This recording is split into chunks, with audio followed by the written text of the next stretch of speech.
Hello बच्चों, आशा है आप लोग खूब मेहनत से पढ़ रहे होंगे। आपका PA3 होने वाला है, तैयारी करते रहो ताकि अच्छे नंबर पाओ, है ना।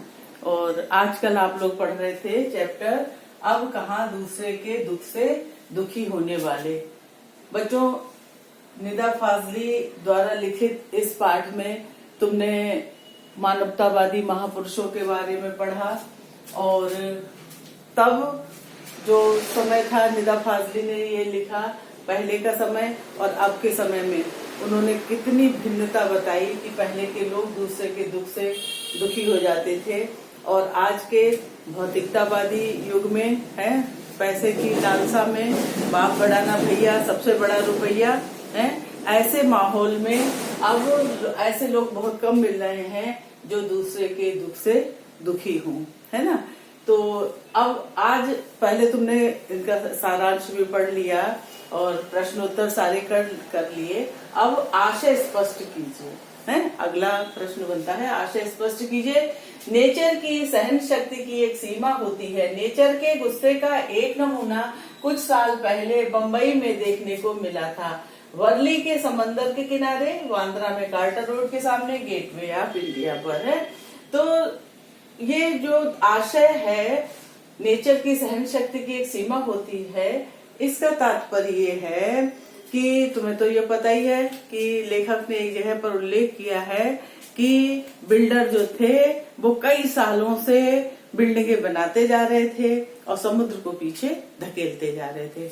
समुद्र जो था बेचारा पहले थोड़ा सिमटा, फिर उकड़ू बैठा, फिर खड़ा हो गया। इस तरह से उन्होंने साहित्यिक भाषा प्रयोग की है। किंतु जब बहुत ज्यादा हो गया तो समुद्र का गुस्सा फूट पड़ा और उसने जो है वो समुद्र के में तैरने वाले 3 जहाजों को, बड़े बड़े जहाजों को इतनी शक्ति के साथ फेंका कि एक जहाज जो है वर्ली के समंदर के किनारे गिरा जाके, दूसरा बांद्रा में कार्टर रोड के सामने गिरा जाके और तीसरा जो था वो गेटवे ऑफ इंडिया पर जाकर टूट फूट कर गिरा जाके। और सैलानियों के, वहां जो दर्शक थे, उनके लिए दर्शन का एक कारण बना है।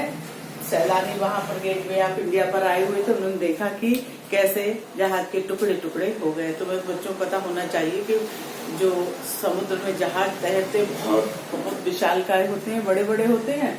तो इतनी मतलब सहन शक्ति की एक सीमा होती है ना, बर्दाश्त की एक सीमा होती है। वैसे ही नेचर माने प्रकृति की भी बर्दाश्त की एक सीमा होती है। और जब ज्यादा हो जाता है तो प्रकृति जो है वो बदला लेती है, सुनामी आती है। वैसे ही समुद्र में एक बार इतना उसके गुस्से का एक नमूना वो आया जो कि उसने एक साथ 3 जहाजों को उठाकर फेंक दिया था। जो एक वर्ली के समंदर के किनारे गिरा, एक बांद्रा में कार्टर रोड के सामने और एक गेटवे ऑफ इंडिया पर टूट फूट कर गिरा था जाके, है। वो आशय स्पष्ट करना है, उस बात को तुम्हें, उस प्रसंग को स्पष्ट कर देना है, तभी ये वाला आशय तुम्हारा स्पष्ट हो जाएगा। ठीक है। अगला देखो, जो जितना बड़ा होता है उसे उतना ही कम गुस्सा आता है। जो जितना बड़ा होता है उसे उतना ही कम गुस्सा आता है। महानता उसकी इसी में होती है कि वो बहुत धैर्यवान और कम गुस्से वाला होता है। लेकिन ऐसे समुद्र को उन्होंने बताया है, समुद्र कितना विशालकाय है ना। तो वो कभी कभी उग्र होता है, लेकिन जब आता है तो बहुत भयंकर आता है ना। जितने भी धीर गंभीर चाहे लोगों में देखो जो कम गुस्सा करते हैं, और जब गुस्सा करते हैं तो बहुत भयंकर गुस्सा होता है, वो उबाल बहुत तगड़ा होता है ना। वो तुमने तुलसीदास की चौपाइयों में उदाहरण पढ़ा होगा कि विनय न मानत जलद जड़, गए 3 दिन बीत, बोले राम सकोपति, भय बिन होय न प्रीत। राम भी सहन शक्ति की एक सीमा को खो चुके हैं। जब वो समुद्र के आगे हाथ जोड़कर विनय करते रहे, लेकिन समुद्र जब नहीं माना तो राम को भी कितना भयंकर गुस्सा आया था। तो जो धीर गंभीर होता है वो उसका गुस्सा, उसे गुस्सा तो कम आता है, लेकिन जब आता है तो भयंकर आता है। ये वो प्रसंग है। ठीक है, अगला देखो, शेख अय्याज के पिता बोले, नहीं ये बात नहीं है, मैंने एक घरवाले को बेघर कर दिया है, उस बेघर को कुएं पर उसके घर छोड़ने जा रहा हूँ। इन पंक्तियों में छिपी हुई इनकी भावना को स्पष्ट कीजिए। शेख अय्याज तो तुम्हें पता है, शेख अय्याज एक सिंधी कवि थे। उनके पिता एक बार कुएं पर नहाने गए थे और जब वो वहां से नहाकर लौटे तो एक चोंटा जो था उनके बाजू पर रेंग रहा था। अरे उन्हें लगा कि ये चोंटा जो है वो वहीं से कुएं से चढ़ गया था। तो जैसे ही वो खाना खाने बैठे वैसे ही उनको वो बाजू पर रेंगता हुआ चींटा दिखा और वो तुरंत उठ खड़े हुए और बोले, अरे मैंने एक घर वाले को बेघर कर दिया है। जब उनकी पत्नी ने कारण पूछा कि अचानक कैसे उठ गए, तो बोले मैंने एक घर वाले को बेघर कर दिया है और उस बेघर को कुएं पर उसके घर छोड़ने जा रहा हूँ। कहने का मतलब दूसरे के दुख में दुखी होने वाले लोग थे। हैं ये शेख अय्याज के पिता, जो कि एक चींटे के लिए इतने अधिक दुखी हो गए कि मैंने उसको बेघर कर दिया है, उसका घर छीन लिया। उसके साथ इतनी हमदर्दी हो गई कि वो उसको खाना छोड़कर उसको पहुंचाने उसके घर, उसकी जगह पर छोड़ने चले गए। ठीक है, तो ये वो प्रसंग है। उनकी भावना, इन पंक्तियों में छिपी हुई इनकी भावना को स्पष्ट कीजिए। उनकी भावना क्या, कि उन्हें दूसरों के लिए, उनके अंदर दया भावना थी, है ना, दूसरों के लिए दर्द था। और किसी घर वाले को बेघर करना एक गुनाह है, इसलिए वो जो थे उसे छोड़ने गए थे। उनकी ये भावना थी कि वो दूसरे के दुख में दुखी होते थे। ठीक है, इस बात को स्पष्ट कर देना। अब अगला है, उस बस्ती से न जाने कितने परिंदों चरिंदों से उनका घर छीन लिया है। इनमें से कुछ शहर छोड़कर चले गए हैं, जो नहीं जा सके हैं उन्होंने यहाँ वहाँ डेरा डाल लिया है। उस बस्ती से न जाने कितने परिंदों चरिंदों, जो परिंदों माने होता है पक्षी है, और चरिंदों माने जानवर, चरने वाले, है ना।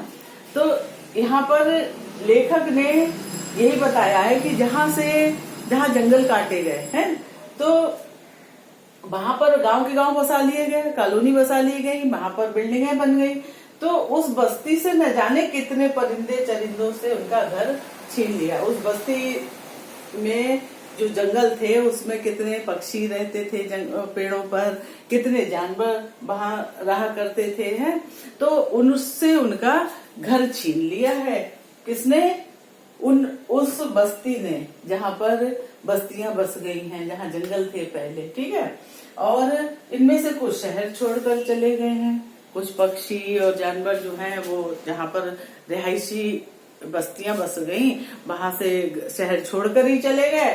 और जो नहीं जा सके, जिन्हें कहीं आशियाना मिल गया तो ठीक, और नहीं जो नहीं जा सके उन्होंने यहाँ वहाँ डेरा डाला है। और नहीं तो यहाँ तक कि कुछ प्रजातियां जो है वो लुप्त ही हो गई। ये वो प्रसंग है आशय स्पष्ट करने के लिए।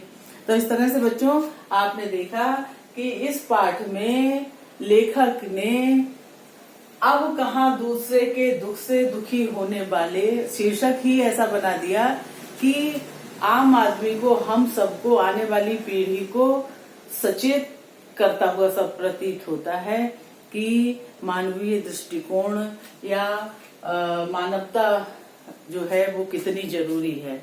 जो कि आज जो है इंसान भौतिकवाद में पढ़कर मैटेरियलिस्टिक हो गया है, उस चक्कर में वो जीवन मूल्यों को खोता जा रहा है, जो कि कितने जरूरी हैं। इस बात पर उन्होंने इस पाठ को लिखकर सबको सचेत किया है। ठीक है, क्योंकि इन सब चीजों से पर्यावरण भी नष्ट हो रहा है, पर्यावरण का संतुलन भी नष्ट हो रहा है, और पर्यावरण के संतुलन के साथ साथ आम आदमी के रहन सहन का भी संतुलन जो है वो खत्म हो रहा है। तो इस पर उन्होंने विस्तार से प्रकाश डाला है, उदाहरण देकर, कभी शायरी बीच में लगाकर, है ना, उसको रोचक बनाकर। लेकिन उन्होंने हमें इस बात का संकेत दिया है कि मानवीय जीवन मूल्य कितने जरूरी हैं। दूसरे के दुख में दुखी होना, हमदर्दी करना और दया भावना होना आज कितना जरूरी हो गया है, जो कि धीरे धीरे खत्म होता जा रहा है। ठीक है बच्चों, ये समझ में आ गया पाठ तुम्हें? खूब अच्छी तरह से इसको तैयार कर लेना। धन्यवाद।